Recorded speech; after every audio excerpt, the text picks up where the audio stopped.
തമിഴ്നാട് തീരത്ത് വീണ്ടും ന്യൂനമർദ്ദം. ബംഗാൾ ഉൾക്കടലിലെ ചക്രവാത ചുഴി ന്യൂനമർദ്ദമാകുമെന്ന് കാലാവസ്ഥാ നിരീക്ഷണ കേന്ദ്രം മുന്നറിയിപ്പ് നൽകി. മത്സ്യത്തൊഴിലാളികൾക്ക് ജാഗ്രതാ നിർദ്ദേശം നൽകി. രശ്മി കാർത്തിക് ചേരുന്ന വിവരങ്ങളുമായി. രശ്മി, ഒരു ന്യൂനമർദ്ദം കഴിഞ്ഞ അതിൻ്റെ വലിയ പ്രശ്നത്തിലാണ് തമിഴ്നാട് ഉള്ളത്. ഇപ്പോൾ ഈ ന്യൂനമർദ്ദം എങ്ങനെയാണ് അതിൻ്റെ ഒരു സ്വഭാവം,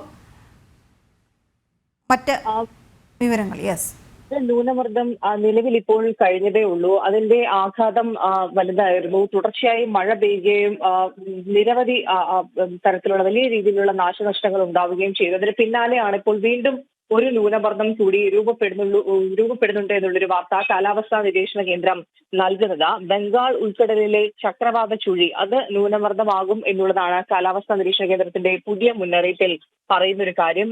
ഈ ന്യൂനമർദ്ദം വ്യാഴാഴ്ചയോടുകൂടിയാണ് തമിഴ്നാട് തീരത്ത് എത്തുക. അതുകൊണ്ട് തന്നെ മത്സ്യത്തൊഴിലാളികൾ പ്രത്യേകിച്ച് ജാഗ്രത പുലർത്തണം എന്നുള്ള നിർദ്ദേശമാണ് നൽകിയിരിക്കുന്നത്. മണിക്കൂർ 40 മുതൽ 50 കിലോമീറ്റർ വരെ വേഗതയിൽ കാറ്റ് വീശാനുള്ള സാധ്യതയുണ്ട്. ഉയർന്ന തിരമാലയ്ക്ക് സാധ്യതയുണ്ട്. അതുകൊണ്ട് തന്നെ ഈ ദിവസങ്ങളിൽ മീൻപിടുത്ത തൊഴിലാളികൾ ഒരു കാരണവശാലും കടലിൽ ഇറങ്ങരുത് എന്നുള്ളതാണ് നിർദ്ദേശത്തിൽ പറയുന്ന ഒരു കാര്യം. തീരപ്രദേശത്ത് താമസിക്കുന്നവരും പ്രത്യേക ജാഗ്രത പുലർത്തണം എന്ന് കാലാവസ്ഥാ നിരീക്ഷണ കേന്ദ്രത്തിന്റെ മുന്നറിയിപ്പിൽ പറയുന്നുണ്ട്. ഓക്കെ, ശരി രശ്മി.